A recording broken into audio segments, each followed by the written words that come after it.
What's going on K100 Radio? I am your host, Blizz, and welcome everybody to another one of our direct line interviews over here on K100 Radio. Of course, you know, when we do these particular interviews, we basically just find some really dope people. Now, we always don't do artists.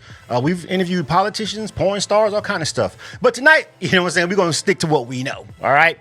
So real quick, I'm going to go to my screen right now, and I'm going to bring on Monique NIkkole. She's on the air with us right now. Welcome, Queen. Welcome to K100 Radio. What's happening? Hey, Blizzle. How are you? How are you doing? I'm good. I can't complain. Thank you for having me. Absolutely. So I just like to give people the floor and just go ahead and run it down. Introduce yourself to our listening audience right now. My name is Monique NIkkole. I'm a singer-songwriter, actually Grammy-nominated singer-songwriter. And I've been in the music business for a long time. I don't want to date myself. I started out as a manager, studio owner, concert promoter, and a lot of other things. Mm-hmm. And in 2015 is when I dropped my first single, Say Yes. It went to commercial radio, and it's kind of been just a nice progression ever since. Absolutely, man. Congratulations on all the success. Thank you. And I just want to run down this ensemble of things that she's got going on right here. You know, like it says her story is one of resilience, of course. Again, she's mentioned that she's an artist, a businesswoman, and an unstoppable force, right? But she's got some real other things that she's got going on, and real estate investor is one of them. You know, owner of a lifestyle and fitness brand. You know, interesting that you said a concert promoter, also being an artist yourself. Very, very, very interesting. I want to have a conversation about that, of course, because yeah, you know, you've got a lot to talk about if you do both of those. You know, for real. Where are you from? Brooklyn, New York, originally. Okay, Brooklyn is in the house. All right, what's up? Shout out to Brooklyn in the building. Okay, so you've been doing this for a long time, and you've got a really great body of work. Like I say, you've got Grammy nominations and, you know, considerations and stuff like that. I want to ask you right now, I guess maybe the first place that I want to go, because you are also an entrepreneur and a businesswoman as well, is, you know, on top of that, I want to ask you about the state of the actual music industry right now in 2025. What do you think about that right now? It's bad. No, it started out. I'm sorry. I'm just not going to sugarcoat it. Okay, all right. The streaming has put artists at such a disadvantage. Mm-hmm. I don't care if any and everybody could upload their music. If they're not paying you for it, it has just watered down the industry. Mm-hmm. And to me, it's a negative. I don't think that it's added to any of us as artists. I think we need to get back, and I feel like the pendulum is going to shift. I think it's going to swing back to CDs and vinyl, because we're already seeing a resurgence of that over the past 5 years, mm-hmm. right? And tangible goods, and this other now introduction of AI. Right. Also, and these AI artists that us human artists now have to compete with. Yeah. And it's sad. It's sad. Yeah. And I'm not anti-technology or anti-AI, but I just feel like the two kind of need to be separated. Mm-hmm. Now, yeah, I feel it's taking the soul out of music, and us as artists, and me on the business side as well. Mm-hmm. I just think, honestly, it's a losing situation, and we're going in the wrong direction. Mm-hmm. I will say I definitely 100% agree with you on the tangible side too as well, because I just actually interviewed a guy here named Tobago. He owns DBS Sound. They just did the Cardi B in store here, about 2 weeks ago. And, you know, her whole campaign that she's got going on outside all of the drama that she says that she is or is not, I don't know. But, you know what I'm saying? The campaign that she's got going on to push the sale of her vinyl stuff by doing in stores, going out, touching the people. The tangible goods, you know, trying to make a comeback, I think definitely is going to have to be the way that artists really try to monetize their actual craft.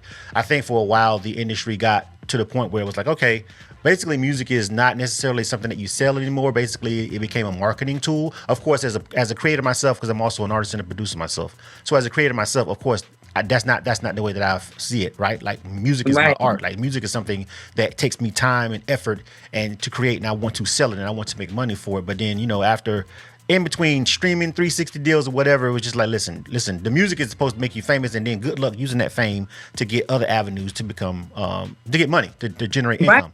right? Yeah. Right. So how do you feel about that particular point? Like, do you think artists should maybe just listen? I know you don't feel this way, but like, what do you say if an artist says, listen, I know I'm not going to make the money off the music anymore. I'm using the music to try to get myself out there so I can get all these other brand sponsorships and stuff to make money. What would you say to that? As somebody that has other, like you said, brands and sponsorships and stuff that you have going on. That's correct. It's a marketing vehicle because I mean, just to be honest, you're throwing money and you're throwing money at it and you're throwing money at it so that people could see your product, right? Right. The music is what catches them, and then you have to have something else that you have to sell, or you have to have something that they can learn, or something, and whether it's tangible or whether it's a knowledge-based product. There has to be something that keeps them there. And then there has to be something about you that other businesses want to now collaborate with you. Right. Because whatever you're pushing in your music brings them to you. And they may say, oh, okay, well, look at her skin. Let's give her a skin product, or let her market this, or let him market that. He looks great. Let's put some Calvin Klein underwear on him because he could sell our product. Right. And, music and product placement, movies, entertainment, that's nothing new. Mm-hmm. But the unfortunate part now for musicians is that they have to wear all of these hats in order to generate an income doing something that they actually love to do. Yeah.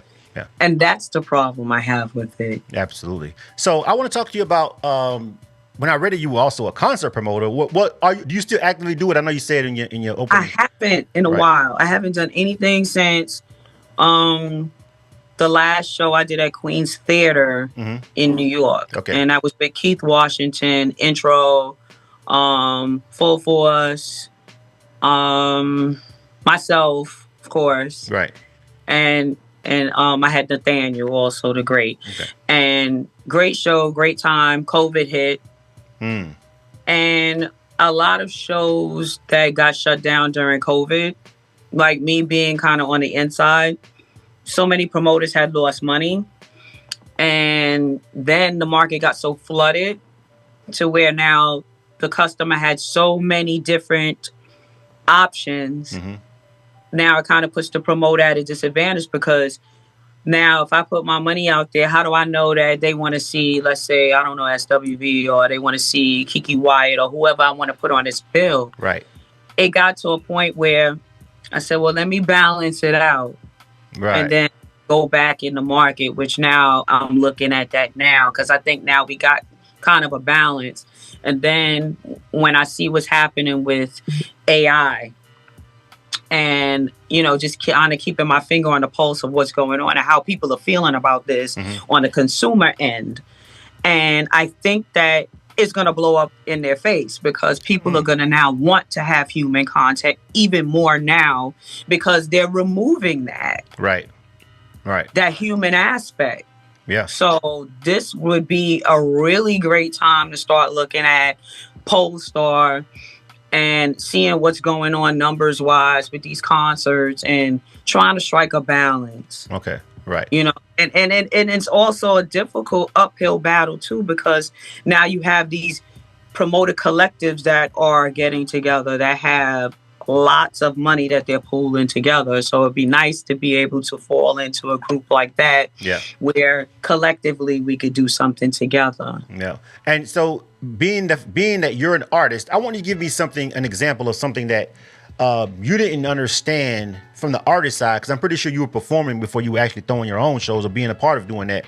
What is something that taught you? Because a lot of times, especially in the indie market, like we have artists who always have a problem with the promoter. There's always some beef going on or whatever. They feel like they're not getting, the fair shot, or they're not getting booked right or whatever. So give me something that you learned and sitting in that position and wearing that hat that you didn't realize as much before when you were an artist, but it opened your eyes because you actually the person putting on the show. Give me one big thing that you learned from doing that from an artist perspective. Well, I was doing shows before I actually started being a full-time artist in 2015. I started in the game as artist support, as a manager, as a label owner, as a studio owner. So I learned a lot about the back end of the business before I took the front end. So what I learned is, especially now, I could give it to you from both corners. Right. As a promoter, okay, the financial risk is yours. Mm-hmm. That artist has to get their deposit. Right. On the artist side, if you don't get a deposit, guess what? You don't have a date. Because unless you pay me a deposit on the artist side, that date is still open. Right. Exactly. Very important. Very important fact. Not care Very until I important have a contract. Yeah. Mm-hmm. A writer. Yeah. And my bread. Mm-hmm. And when I get there, before I hit that stage, have my bread. Okay. The rest of the bread. The rest of the bread that's owed for the show. And the writer also is important. A lot of people don't even know what that term is. Pretty sure most of the people that's watching this particular broadcast probably will, because we cater to the industry. But just what is that? Just say I have no idea what that is. I'm just a person that goes to shows. What is that? Okay, so a writer basically is a contract that comes from the artist or their management that says, okay, I want tea, I want throat coat, say I want a veggie platter, I need to have Sennheiser, I don't know, 100 mic, this, that. I need to have certain monitors. I need to have a monitor in the center of the stage. I need to have a sound check before, whatever your load in is. It could be anything as simple as just tea and some chicken wings. On the promoter end, the reason why my name is good is because I never stiff an artist. I never stiff the venue. Any place that I've done business in, they always want to say, all right, we're going to give you a once a month, or can you come back every week? Or can you do this? Can you do that? Like, they want to keep working with you because they bars getting sold out. They sections are getting sold out. And with my demographic, because I'm doing R&B, you have a mature crowd that works, that has money, and they spend money. Right? So that's me on the promoter end. You always got to do good business and keep your face card clean, whether you are a promoter or whether you are an artist. Yes. And on the artist end, guess what? You request that sound check, you're best to be there. You know what I'm saying? Ooh. So you got to show up on time. You got to make sure that you deliver what you're supposed to deliver when you get on that stage. You can't get there drunk. You can't be high. You can't get up there and give half a show. Preaching today. You come, people can pay to see you. You got to give people a show. Hey, listen. A round of applause for Monique NIkkole giving y'all some game today. I didn't know what I was going to get out of it, but I got a lot out of that right there. That conversation right there is golden, all right? So we're going to timestamp that one, you feel me? This is K100 Radio. I'm your host, Blizzum. You are tuned to K100 Radio, hip hop and R&B. This is a direct line interview with Monique NIkkole, all right? And we're having a really great conversation so far. We got to make sure we dive into the music. Unfortunately, our direct line interviews are only 30 minutes, but we got what we got here. You know what I'm saying? But we got to get into the music. And I think one thing that you just mentioned, that you just said that I wanted to key in before we segue into the music, right? So you said that because I'm an R&B artist, my demographic works, got money, got jobs, you know what I'm saying, ready to go spend, ready to do. Your demographic matters. Things matter when you're talking about demographics. Now, of course, on K100 Radio, we are a hip-hop and R&B station, right? And our niche audience is independent artists and everything. Everything we do is for the benefit or for the promotion and the culture of independent music, right? So we deal with a lot of independent hip-hop artists, And you probably know how that can be, right? It's not the same. Yeah. So with that being said, because you said that you are an R&B artist and they're the ones that have the bread or whatever, I want you to talk to me right now about the state of R&B. I tend to ask R&B artists this question over and over because everybody has a different answer and a different feel. But right now, the state of the genre R&B, what do you feel about it right now? Some people have felt like it got a little bit too close to hip hop, to the point where they're saying now, listen, we got to separate the genres, because just like they had to start breaking down rap and hip hop, and they still need to do it again like 2 more times. They're saying, listen, we've got, just like on the Grammy battle, you're a voting member. You've got contemporary R&B, and then you've got different kinds of R&B categories, right? So what do you think about the state of R&B right now? Do you think it needs to be broken down yet again?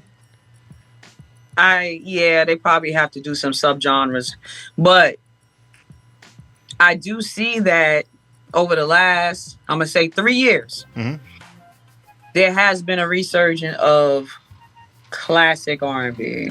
Mm-hmm. With the October Londons and who's the guy that Babyface just had signed? He did that remake, a Stevie Wonder remake. That gentleman, of course, Tank. Mm-hmm. Raheem Devine, Neo. I mean, you have that. I feel like it's coming back, and I feel like it was missed for a minute because we were getting subgenres. We were getting more pop-ish, hip-hop kind of R&B. Mm-hmm. And yeah, they may need to put another subgenre in there, but it seems like it's starting to balance out, and that contemporary R&B could kind of be that other kind of almost, I don't want to say catch-all, but yeah. that for now works. Right. You know what I'm saying? Yeah. Now I have, well, of course, myself, because I do classic R&B and I do contemporary R&B, Okay. which that's one of the videos I think you might have led off with. Was it Red Bottoms and Lingerie? Right. Mm-hmm. With Yes. me and Little Flip. Right. So, like, I play on that side too, because I could sing everything. Mm-hmm. But yeah, that it needs to be separate because it's two different types of music, although it falls under the umbrella of R&B. Right. And Absolutely. You really got a really great voice. Did you have any formal training? I know I got it wrong earlier, but you corrected me, and I'm glad you did because you said that you were doing the shows and stuff first before you got into being an artist. So Right. is that just because clearly you probably can sing your whole life basically listening to your voice, right? You know what I'm saying? So, but you decided not to be an artist first. You decided to go behind the scenes on the back end first and then get into it, which is generally speaking, that's kind of the opposite how it normally happens. I know. There was a couple of things that was going on there. So, when I was young, I was born singing. Right. Okay. My dad was a professional singer. My sisters, everything, choir, my brother, rapper, DJ, singer, like we grew up with music. But my dad was also a lieutenant on the fire department in New York City. And he got burned in the business by Billy Eckstein and someone else, Arthur Prysock. Y'all probably don't even know who those people are, but they were like the baritone voices of that time. And my dad was a baritone, and they were like, "Oh, we're not having him out here." Right. So they kind of sabotaged his career. He was a little salty, so he didn't want us doing music. Okay. All right. So that's it in a nutshell. Okay. And that's why I had gone into, I have a law background and I was doing other things. But because I was so intrigued with music, I would work in a supportive role. But the other thing that I was battling with was stage fright because I wasn't singing all the time. So then I became afraid of stage. Wow. And I just hit a crossroad where I was dealing with a lot of ungrateful artists that were unprofessional, not showing up to sessions, that I'm investing my money and my time, label-wise, promotion-wise, and everything else. And I'm like, you know what? Maybe you need to bet on you.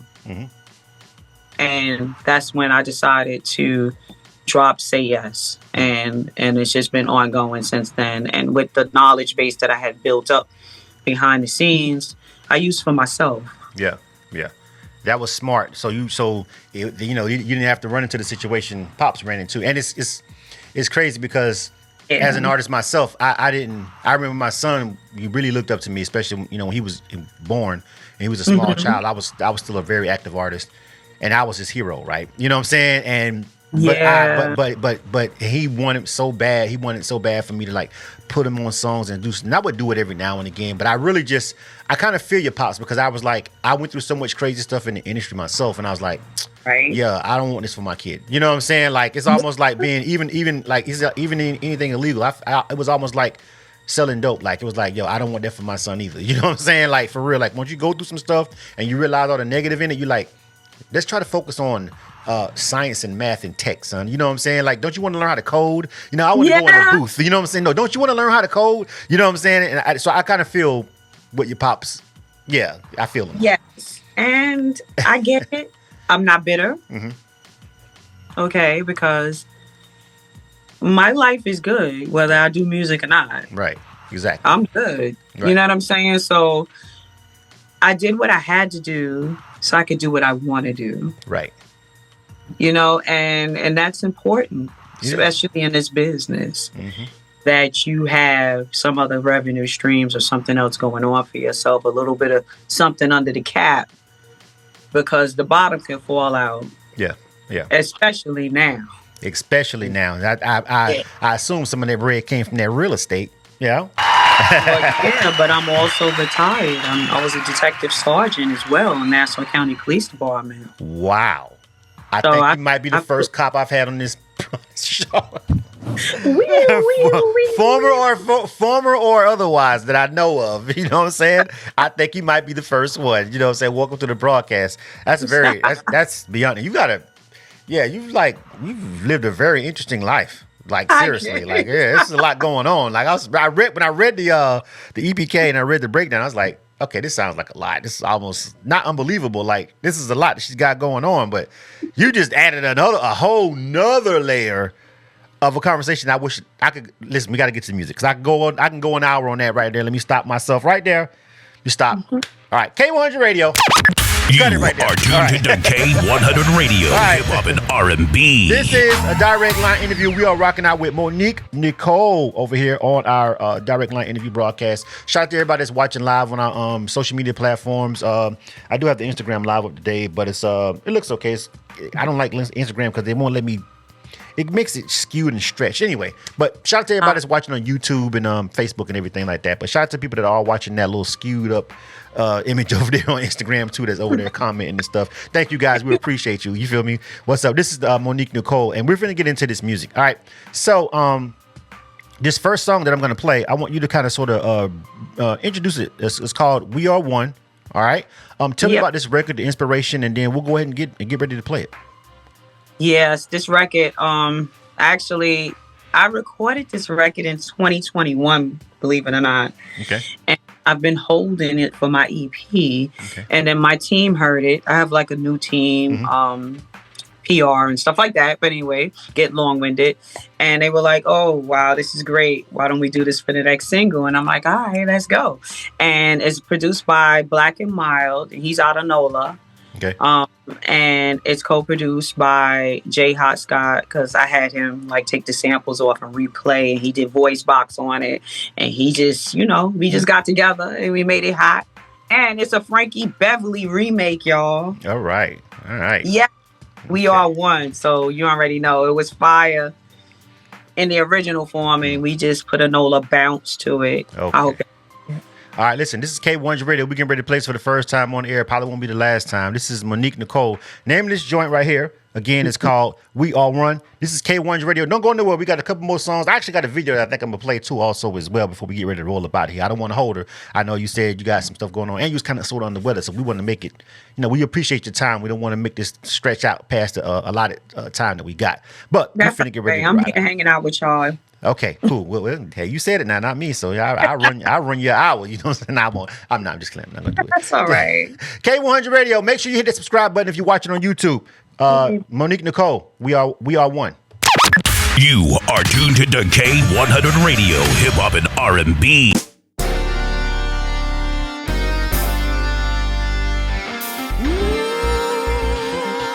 Black and Mild, you're a genius, you dig it?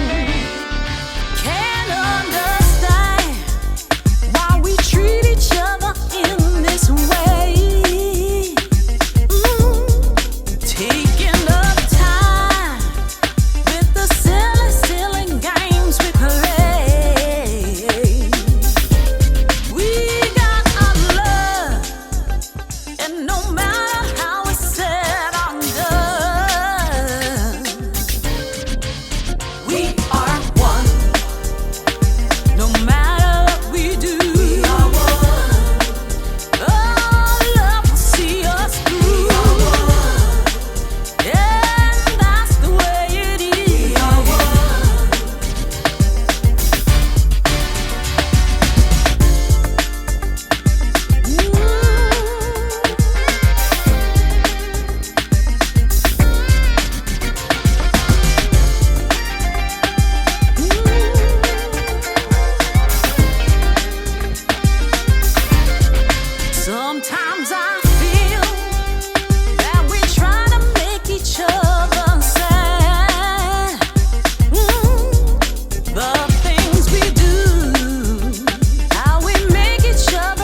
everybody.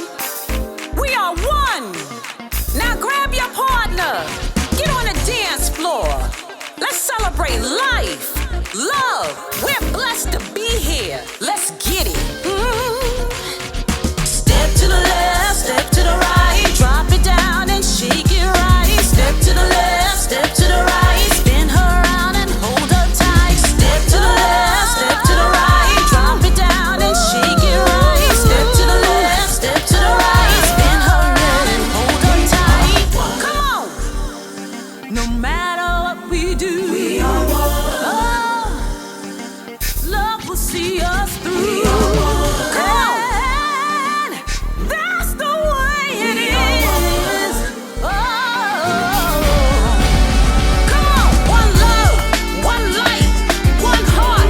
Unite, unite. One love, one light, one heart. Unite. Come on. One love, one light, one heart. Unite, unite. One love, one light, one heart. Unite. Come on. You are tuned to K100 Radio, Hip Hop and R&B. You know the drill. K100, you bastard. Yeah. K100 Radio. I am your host, Blizzard. We just jammed out with Monique NIkkole. The name of that joint right there was called We Are One. And Frankie Beverly remake, and you did the damn thing on that one. I got to give it to you straight up. Like, yeah. Your voice is like, you can sing. Like, Thank you. Like, that's just what it is. It's like you could say. So I don't know how you went all those years, you know what I'm saying, and then just hop in the booth. But when you finally did, you made the best of it. And that's a real good feel good jam. And like, so did you have to did you go through any steps of like getting permission? Has he heard the song? You know if he blessed it? Like, what's up with that? Well, you know what? Unfortunately, when he passed last year, right? Mm-hmm.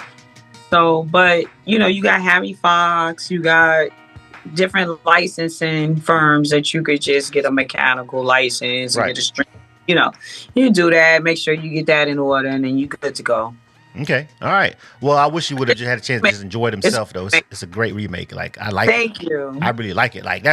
That's waiting. That's like, you know, like where you can play it and spin it outside of just radio. You know what I'm saying? Like, you know, I could just see him just doing the line dance to it and hearing the DJ just kind of mix it in himself like a good DJ really knows what they're doing, really blend that in like it goes. So, yeah, it's a really great record. That's a really great one. Now, we got a couple other records that we got. Now, we also have I have the video loaded up also for the Red Bottom song, but there's another song that you also just released that I had. I don't know if you wanted to play that one or not. Sure. What I Feel Is Real, correct? Yes. All right. So tell me about that record.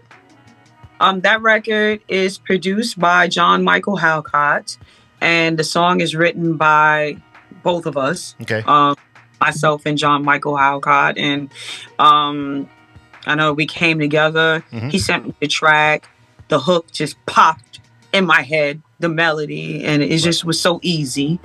And it was just in that warm, gooey part of my voice. Mm-hmm. You know, it's my wheelhouse. Right. You know, it's that Blackfoot R&B singing. Yeah, this that real R&B right here. Like, yeah, you know what I'm saying? Like, it's the slower tempo and just, you know what I'm saying? But I mean, so would you call this? Is this contemporary? Is this traditional? What would you?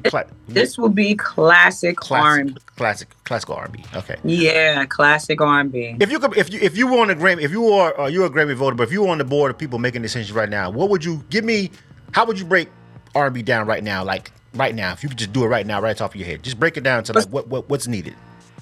I think contemporary R&B, which is there already, mm-hmm. and you know, classic R&B are good, and I think the other subgenres, to me, that were or before classified as pop, need to shift back to pop, mm-hmm. like Chris Brown.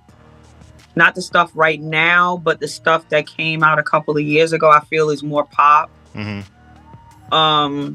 Yeah, because I mean that stuff is almost borderline in like Britney Spears and Backstreet Boys and all of that stuff. Some of the stuff isn't really R&B, although it's in that category. Right.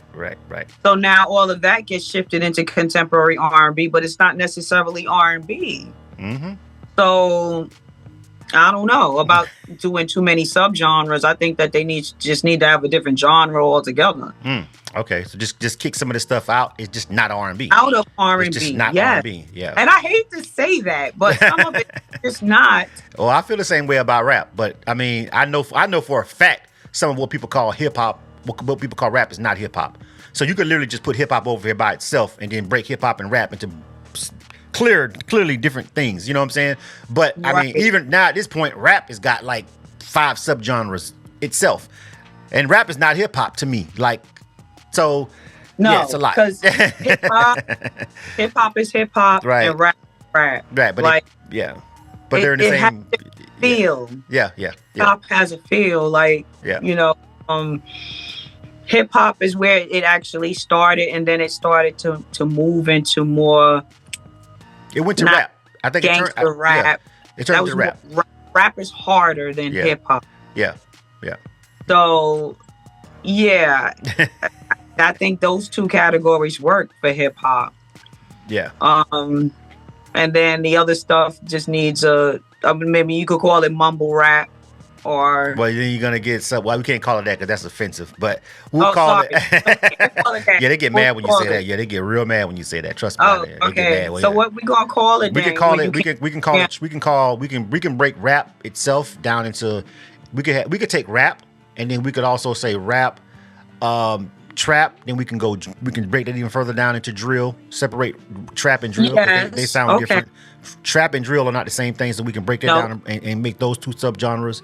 And then when you have rap, then that can encompass a lot of stuff. You know what I mean? But then when you can break down, and all you gotta do is give hip hop its own genre, then take rap and then break rap into subgenres of drill and trap, and we'll be good to go. And rap.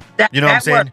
We'll be good to go. You know what I'm saying? At that point, we should be able to get everything where they need to be at that point. You know what I'm saying? Just that simple separation, I feel. But well, do you think they need to add another category to R&B?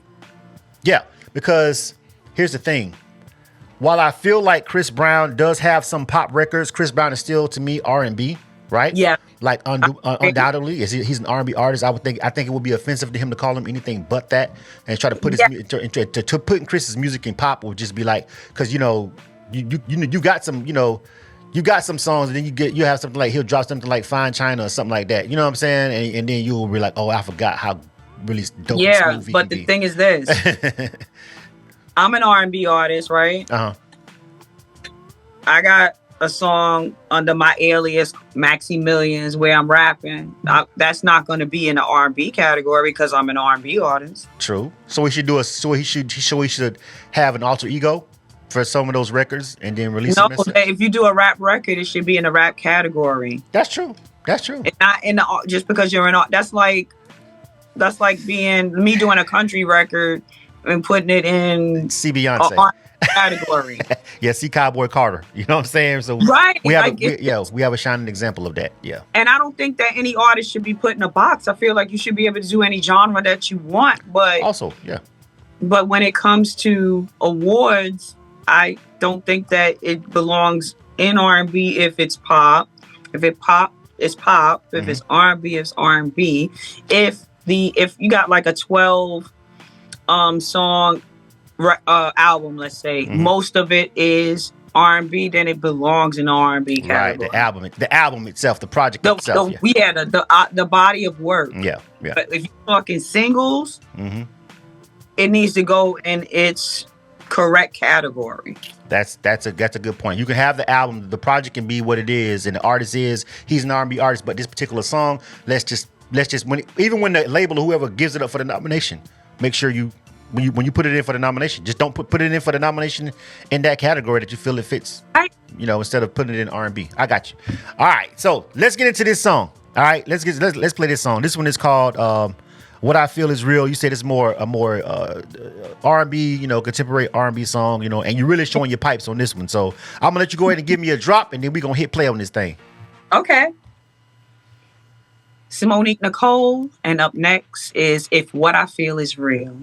Right here on K100 Radio. You are tuned to K100 Radio, hip hop and R&B.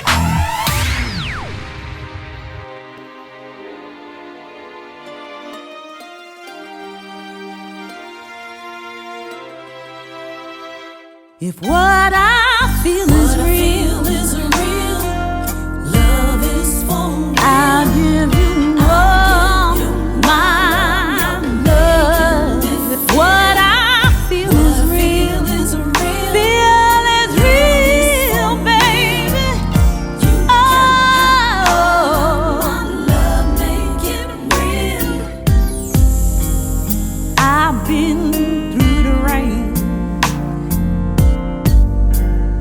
I've been through all the pain, lies, games, and cheating ways. Makes me just turn and run away.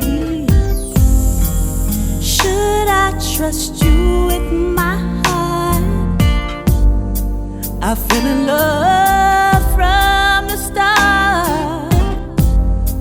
You looked in my eyes, touched my soul, and now I've lost all control. What I feel is real.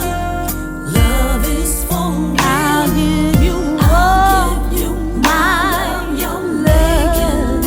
What I feel is real. Feel is real, babe. Oh,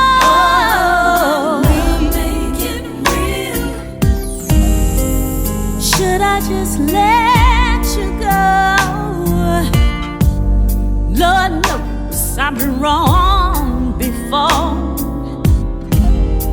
My mind says no, my body says yes. But would I be left with all regrets? What I feel is real. Love is for me. I'll give you all my love. If what I feel is real, feel is real, baby. Oh, it's your love, and you're guilty as charged. You stole my heart from me. Now I know this is where I should be. Surrender your love to me. Oh,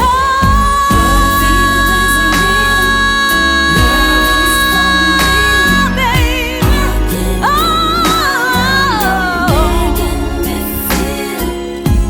I need to know if it's real. Oh, baby. Oh, yes.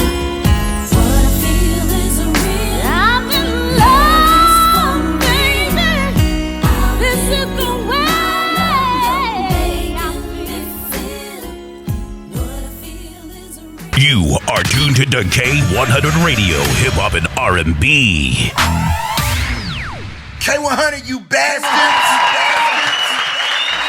K100 Radio, I am your host, Blizzard. Welcome, everybody. Listen, we get ready to wrap this thing up. We've been having a really great conversation over here with Monique NIkkole, and we've been playing some of her music, and had a really great in-depth conversation. This is what we mean when we have a direct line interview, a direct conversation with people. This is what it's all about. We have a real straightforward conversation with the artist. We also get into the music and everything, but we like to give you a good feel of, more than just the music, right? Kind of take you behind the scenes a little bit. Like I said, we call it direct line interview, direct conversation. You see what we did there? Thank you. All right. Monique NIkkole, before we get ready to wrap this thing up, and I'm gonna end the show, and I'm gonna play the video at the end, and then you can go ahead and ride out. Is there anything that you want to talk about, that you want to bring up? I know you got a new EP coming out. Anything else that you want to make sure that we cover before we get ready to wrap up this interview? New singles dropping. We are October 24th. Okay. So we got coming up. That's what's next. The Unplugged video is going to be dropping as well. I shot that while I was in New York, so we got some fun content coming with that. The official video will be dropping as well. And, the EP's coming up next after that single, y'all. Either the top of the year or, I think the top of the year. We're going to let this one ride out this quarter. Absolutely. All right. Yeah. And one quick, just really, if you don't mind, just a quick, maybe 2-minute conversation I want to just ask you. Because you're one of the few people that I have on there's also a voting member of the Recording Academy, correct? And I'm a voting member of the Recording Academy. A lot of people don't know that, but I am. You know what I'm saying? I've been for about 6 years now. And so I want to have a conversation, an open dialogue conversation, if we can, really quick, about that process. About the reason why I got interested in it myself is because the whole while when I was an artist myself, and I'm guilty of this myself, you have a lot of artists and a lot of people in the music industry, and even outside the consumers, who always talk bad and downgrade the Grammys because the person they think should win doesn't win. And we got people that complain about the Grammys every year. The Grammys come around. They have they don't know the process. They don't even know who votes. It's not a popularity contest. It's not really voted on by the general public. You have to be a member of the Recording Academy, and there's process to that and the steps. You have to be qualified, and you have to get permission to be accepted into the academy to be able to vote. All right. So people don't know that, but as a person that actually is a member of the Recording Academy, I got into it because I was one of those same people who used to complain about it all the time, because I was like, yo. And I think what sent me over the fence to actually start to really just look into it is when Macklemore won over Kendrick, right? You know what I'm saying? I was like, all right, enough of this shit. You know what I'm saying? Like, you know what I'm saying? I was like, who's making these decisions, right? I knew that it was the Recording Academy, but I just was like, who are these people? So then I started looking into it myself. Lo and behold, they had the applications. I started reading the qualifications, and then I went to I was at an event, and I ran into the head of the Atlanta chapter, who it was back then, and it was a music industry event, and she was like, why don't you try to apply? She was like, I was on the panel, and she talked, and she heard me speaking and everything, and she came up to me afterwards. She was like, when she introduced herself, I was like, yeah, the Grammys. I kind of had this look on my face, and she was like, I know that look. She was like, have you ever applied to be a member? And I was like, never occurred to me that I would qualify, because I'm thinking, it's some old white people somewhere that's like, you know what I'm saying, or some buddy, some good old boy system. There's no way you're going to pick this me at that point. You know what I'm saying? And she was like, you should apply. So I did, got in, right? And so then I got into the back end of it, and I started seeing it. And then from that point, I sat back and I started realizing it's kind of like the American political, we're not American, just the political process, when people complain, but don't vote. Right? Or don't even register to vote, but they got so much to say about the process and so much to say about the outcome when you could vote and you could be in it, but you didn't do your due diligence to go register. Okay? Right. That's my story. You know what I'm saying? So, the truth. I mean, right. So as another, I want to ask you this question. So as another voting member, I want to know what drove you actually to become that, and what do you feel about being a member of the Voting Academy when you see all these people complaining about the Grammys every year, especially black people? Well, I do my due diligence as a voting member to explain the process when I'm asked. And then people are like, because people think that it's generated by popularity, by record sales. Well, how did this win? We never even heard of it. It's because that person's peers voted for them and they felt that the project was worthy.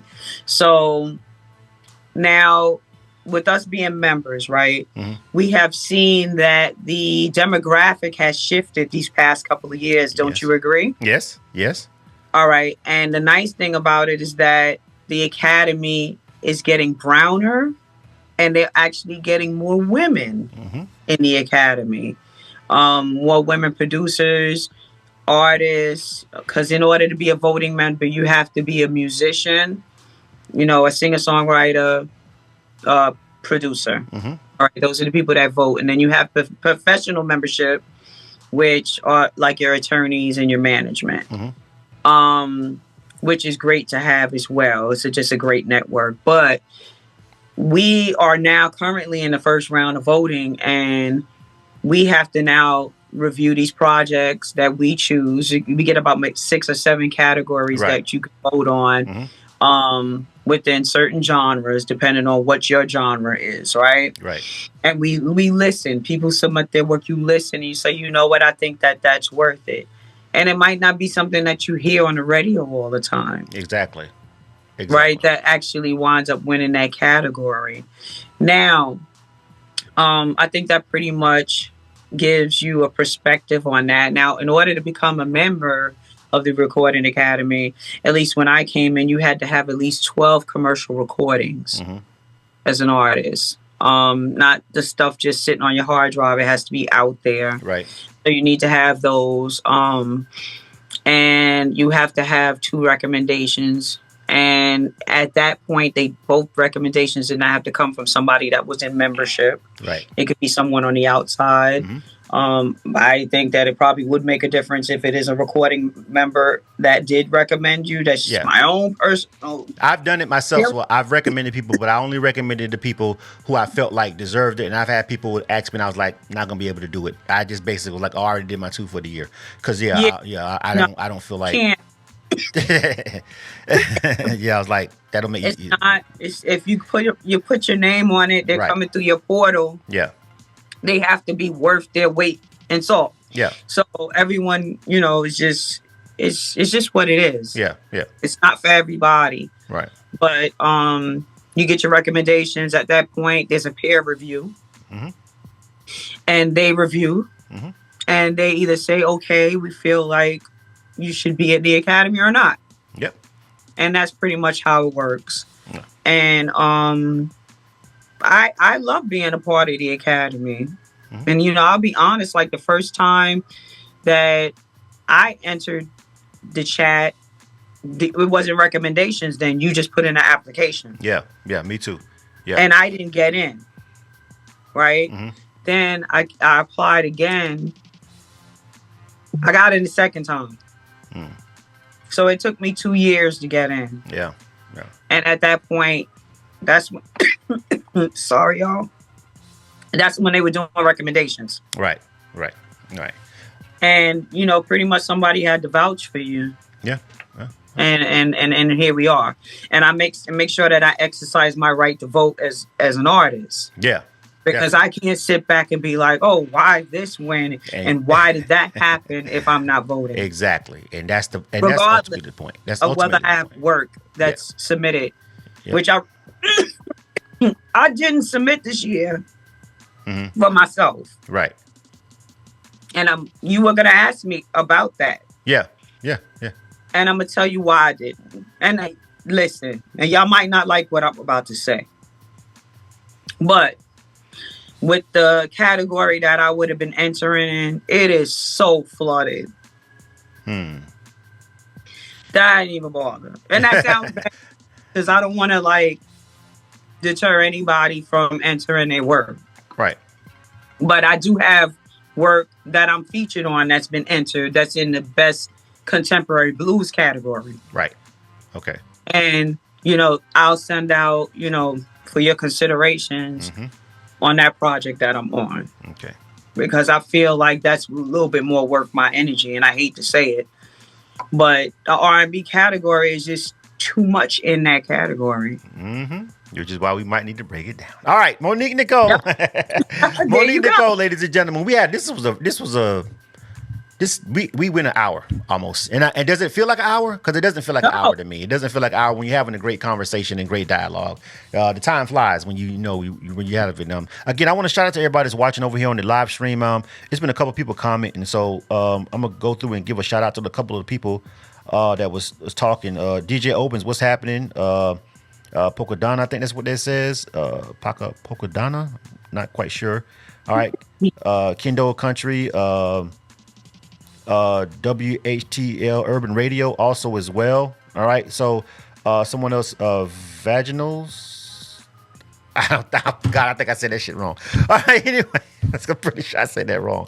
Anyway, I did. I think I said that wrong. I'm sorry. I'm trying to look at that screen. And just, anyway, thanks to everybody that was watching us over there on the live streams. I appreciate it. Again, if you want to catch any part of this conversation after the fact, please subscribe to our YouTube channel. It will be on our YouTube channel. Of course, it'll also be on the Spotify podcast. All right. So it's, it's distributed. We're on Spotify and a couple of different platforms. iHeartRadio is also as well has our podcast.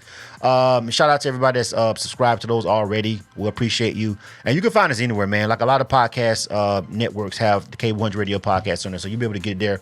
Like I said, if you want to watch the visual, in the unshrunken version that's on IG Live, watch it on Facebook, watch it on YouTube, subscribe to the channel. All right. Anything else? We want to make sure that we give out your contact information. Anybody want to get with you about anything, any business or anything? Monique, please give them the information where they can contact you, and also please give them your social media. Yes. At Monique NIkkole everywhere. MoniqueNikkole. You Google me, you'll find all my links. Or you could just add at gmail.com and hit me up if you have any inquiries.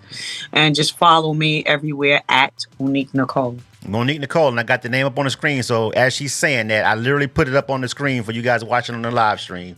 You can't miss it. You can't misspell it. There it is right there. And before we go, since you're already on YouTube, more than likely watching this replay live, watching this replay or watching it live, we're going to end off right here. We're going to let her go, but we're going to end it with a video. All right, we're going to play the video for Red Bottoms. All right, Monique, go ahead and give it to us. Give us a drop, and we're going to drop this video on the people that's watching the live stream. This Red Bottoms featuring a little flip. How did that come about? And give it to us, and then we're going to sound off there.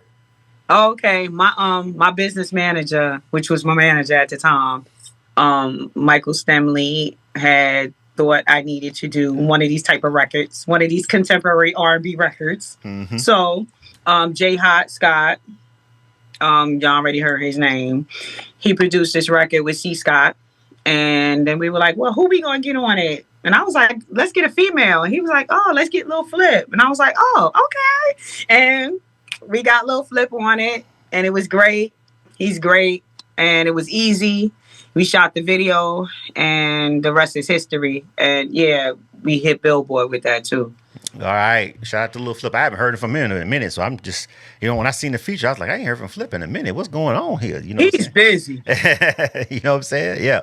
Yeah. So that was dope to hear from him. You know what I'm saying? And the song is actually sliding a little bit. So let's go ahead and jump into it. All right. We're going to let you go, Monique NIkkole. Thank you for coming on K100 Radio. We really appreciate the time. It was a really great conversation. I hope you enjoyed yourself.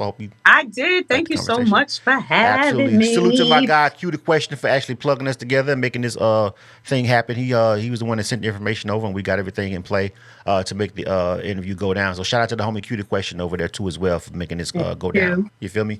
All right, K100 Radio, Monique NIkkole, Red Bottoms featuring Lil Flip. And remember, you're watching this on YouTube right now. Hit the subscribe button. See y'all later. You are tuned to K100 Radio, Hip Hop and R&B.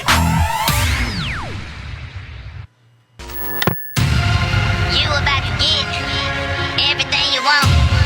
Classy, ratchet, nasty. You about to get everything you want. Classy, ratchet. Boy, look at these hips. I put them on for you. Look at these hips. How was your day? About to get better. Know you've been working all day, making that cheddar. Sit back, relax, boy. Look at this ass, boy. Tonight ain't no coulda, no shoulda. You get it, just what you asked for. Classic, ratchet, nasty. I could be anything you want me to. Long weave of my real hair, I'm throwing it. Boy, I got them red bottoms and lingerie. Red bottoms and lingerie. Red bottoms and lingerie. Got red bottoms, got red bottoms, got red bottoms and lingerie. Red bottoms and lingerie. Red bottoms and lingerie. Got red bottoms, got red bottoms, got. I got red bottom, these blood shoes. Boy, come in the door. Take up them boots and them word paint. Put them on the floor. Cause I got a trick for you, baby. It's gonna make you wanna pay me. Cause I got that trick from Vicky Sickers, make you wanna keep me driving crazy. Tonight I'm serving you your every need, I'm gonna cater. If you like it ratchet, I could do it like I'm from Decatur. Classy, ratchet, nasty. I can be anything you want me to. Red bottoms and lingerie. Red bottoms and lingerie. Red bottoms and lingerie. Got red bottoms and lingerie. Red bottoms and lingerie. Red bottoms and lingerie. Got red bottoms, got red bottoms, got. I got The red Flip in the bottom, building. these blood shoes. As soon as I leave the studio, I'ma come put it right on you. When you walk around in them heels, you killing them, girl, like pneumonia. You love the way I make you feel. I'm rocking my Rolly Daytona. I come from the land of the trill. Not even E.T. could phone you. Girl, you gotta put your back in it. My pockets got 100 racks in it. My bedroom got plaques in it. I break headboards, I'm shacking. You should come roll with a dun. Let's roll in my dun. I see you rolling your tongue. Look, baby, you know I'm the one. Now turn to the front and put your hair up in the bun.